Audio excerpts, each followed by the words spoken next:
James walked into the Bean Counter Café on a quiet early morning in Cincinnati, calm as ever.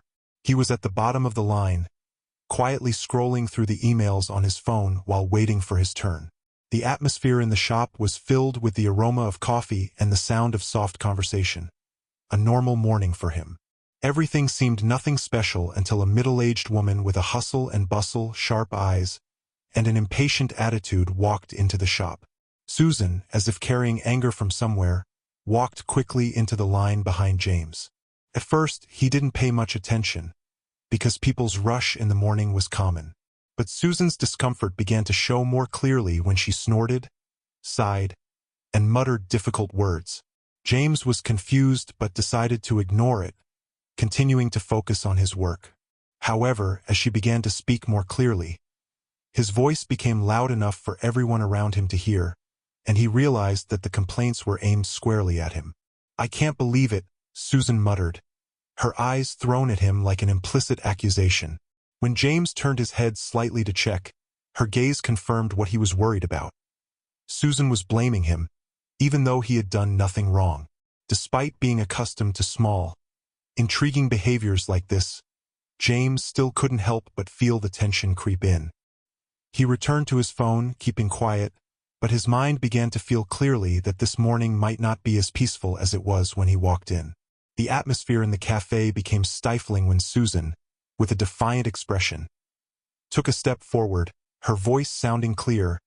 "You just cut the line in front of me?" James turned around in surprise, trying to keep his composure. "I've been standing here since I walked in," he said, his voice calm, without a hint of anger. But Susan, with eyes flashing with indignation, did not accept the explanation. "No, I don't," she grumbled, her arms crossed in front of her chest. "The kind of person like you always thinks of yourself by the rules." James felt the eyes of everyone in the restaurant begin to fall on him. Curious, annoyed, and worried looks filled the room. He was no stranger to situations like this, sharp, prejudiced words, disguised under the pretext of ordinary frustration. But this time Susan went further. She stepped closer, pointing her finger directly at James' chest, her voice heavy with contempt. "I know your kind of person," she said, word by word, "always trying to take something that doesn't belong to you." Her words were like a punch in the air, making the whole room suffocatingly silent. James felt his chest tighten, but he didn't move, nor reacted. He was all too accustomed to this gratuitous anger, with prejudices uttered without the slightest hesitation. Words like "your kind of person" are not only insulting, but they also evoke a long history of hurt and injustice that he and others like him have endured. Even so, James still stood upright, his eyes keeping calm. He knew that the outburst of anger at this time only made the story go the way Susan wanted it to, a reaction that confirmed her prejudice. Instead, he decided to stand his ground, facing hatred with self-respect. But deep down, James understood that this confrontation was not just about him and Susan, but also about the eyes of those who were watching around him, those who witnessed and will forever remember this moment. James took a deep breath, feeling the heaviness in his chest but keeping his expression calm. Susan's words echoed in his head, not only as a personal insult, but also as the embodiment of prejudices and hatreds that lasted for generations. He looked directly into her eyes, his voice deep and even, but with the power of steadfastness. "You think you're speaking for everyone here, but in fact, you're just exposing your own thoughts. And now everyone can see your true self." James's words were like a wave that spread through the room. He noticed Susan blink for a moment, as if he didn't expect the calmness and sharpness in the way he reacted. But James didn't stop. He turned his head to look around. His gaze swept over every face in the shop, from the people sitting near the window to the barista who was holding his breath watching. He continued, his voice full of meaning. "You think you can put me down with those words, but I'm not here to argue or hate. I stand here to remind you that your words do not diminish my worth, but only show which side you have chosen to be on, the opposite of kindness and humanity." Susan tried to keep a defiant look, but her eyes showed confusion, even wavering. James continued, his voice not trembling, each word seemingly etched into space. The words you just said were not just an insult, but a bitter reminder of the pain and history of people like me. But instead of responding with anger, I chose not to let your hatred define me." The room fell silent, but that silence was no longer a suffocation but a transformation into something deeper: admiration, empathy, and contemplation. A few nodded in agreement, and James sensed that the moment was far beyond the confrontation between him and Susan. This is about affirming human worth, about facing hatred without losing self-esteem. He knew that his words, though unlikely to change Susan, had made an unforgettable mark in the hearts of those who witnessed. The atmosphere in the cafe became heavy after James's last words. But then, like a smoldering fire, the first voice broke the silence. "Hey, what's wrong with you?" said a young man sitting nearby, his voice mixed with dissatisfaction and astonishment. "You've crossed the line," added a woman standing near the counter, her eyes filled with indignation. Whispers of approval began to spread throughout the room, as if the anger of the crowd had found common ground to express. Susan, who had been defiant just now flinched from the critical gaze that was falling on her. She tried to hold her ground, but her voice had lost its sharpness. "I'm just telling the truth," she replied, but it wasn't as effective as it used to be. The shaking of her head, the judgmental gaze from all corners of the shop made her seem to be smaller. Meanwhile, James remained standing, his eyes calmly observing the reactions of those around him. He was not gloating at Susan's helplessness, but felt a change in the air, a shift from helplessness to solidarity. "Everyone here is watching," he said, his voice deep but echoing. "We don't need many words to recognize what's right and what's wrong." His words were like a catalyst, causing a customer near the counter to laugh lightly and start clapping. That single applause was quickly followed by a second, then a third, until the whole cafe was filled with applause. This is not a congratulation for a dispute to be resolved, but rather a recognition of James' courage and calmness in the face of hate. Susan, with a flushed face, looked around the room one last time before stepping back, confusion gradually replacing arrogance. James, though he had won everyone's respect, did not appear to be victorious. He just nodded slightly to a few people, took the coffee from the barista, and before walking out the door he turned around. "Thank you," he said, his voice warm. "Not just because you support me, but because you've been on the right side."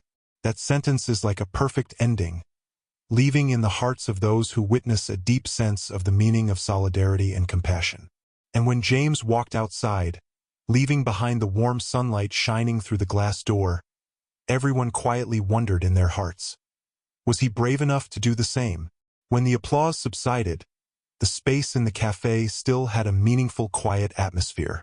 James rolled his eyes around the room, his gaze meeting each person, as if to connect, to make sure that everyone felt the deep meaning of the moment.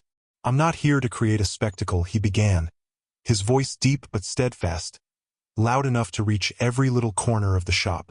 "But I think we all need to reflect on this." His words rang like a bell, awakening the pent-up thoughts in everyone's minds. "Hatred doesn't exist naturally," he continued, his eyes shining with seriousness.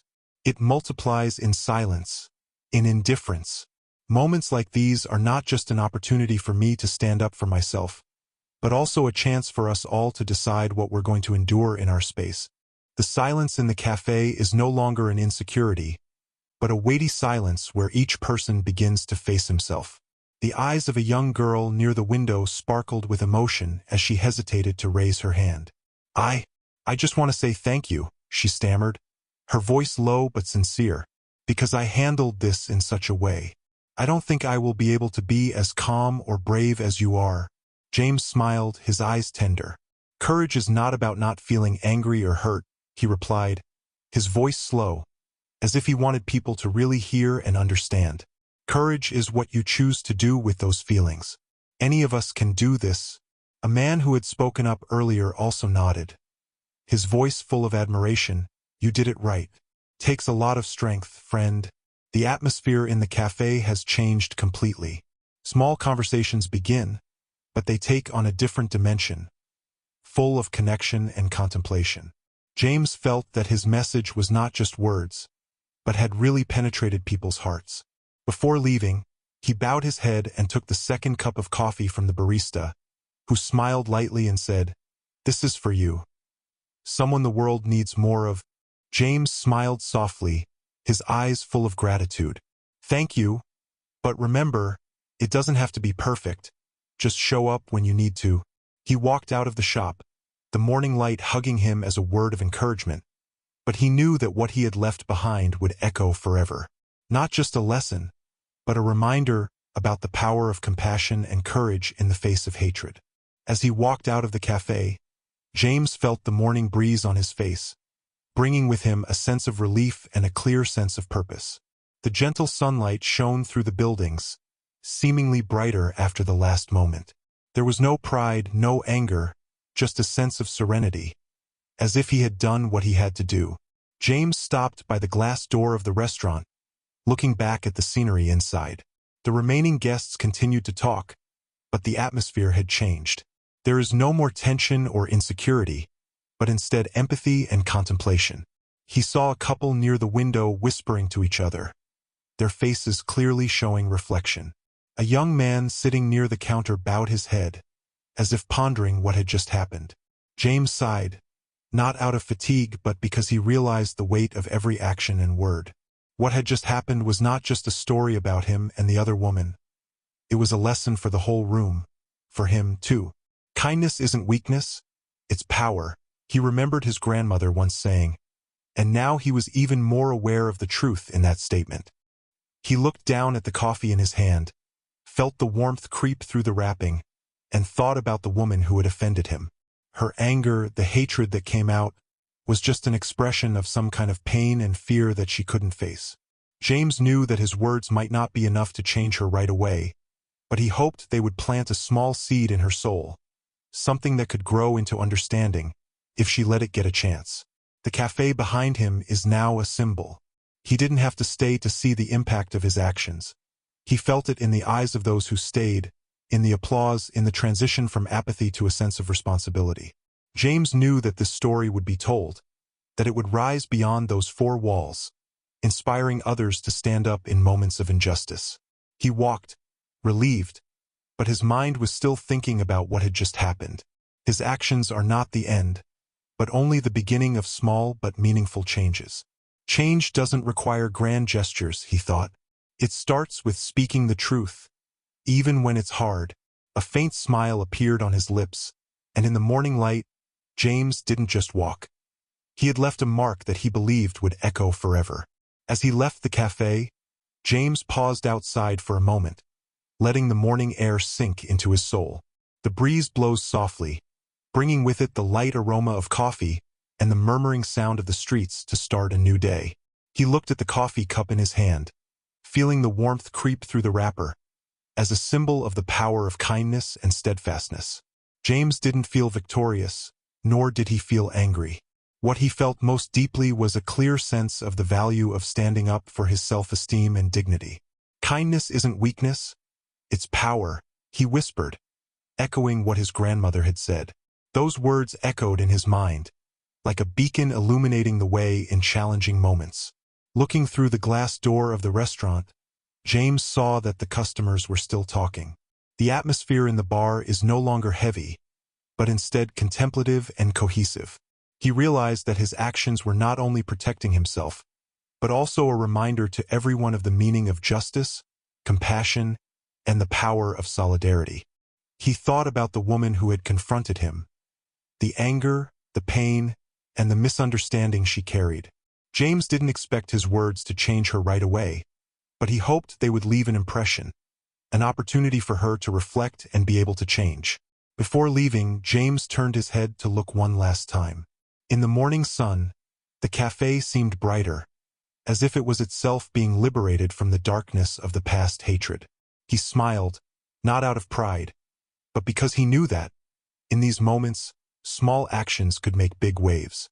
James walked on, leaving behind a story he knew would continue to spread. With each step, he told himself that the power lies not in making others quiet, but in making them think. And today he did it. As he walked on the sidewalk, the morning sun shining through each building, James allowed his mind to calm down, but did not stop reflecting on the meaning of what had just happened. He did not feel easily satisfied or complacent for defending himself.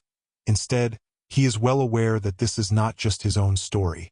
It's a story about facing hatred with calmness, about using words to build rather than destroy. He thinks about the power of patience and kindness in the most challenging moments. Resilience, he tells himself, is not only the ability to endure, but also the strength to respond with his core values. He remembered the astonishing silence of the crowd in the cafe, which gradually turned into applause. They applauded not only him but also for themselves, for a moment when courage and kindness triumphed over injustice. James understands that change does not come from big gestures or symbolic actions. It starts from simple moments, when someone decides to stand up and tell the truth. He not only stood up to protect himself, but also to arouse a sense of responsibility in those who witnessed. In his heart, James knew that this story would continue to spread beyond the four walls of the cafe. His words will continue to resonate, becoming a reminder that each of us has the power to confront injustice and make the world around us a better place. James walked away, his heart full of hope. Not only did he hope that the other woman would change, but he also hoped that others would remember this moment every time they faced hatred.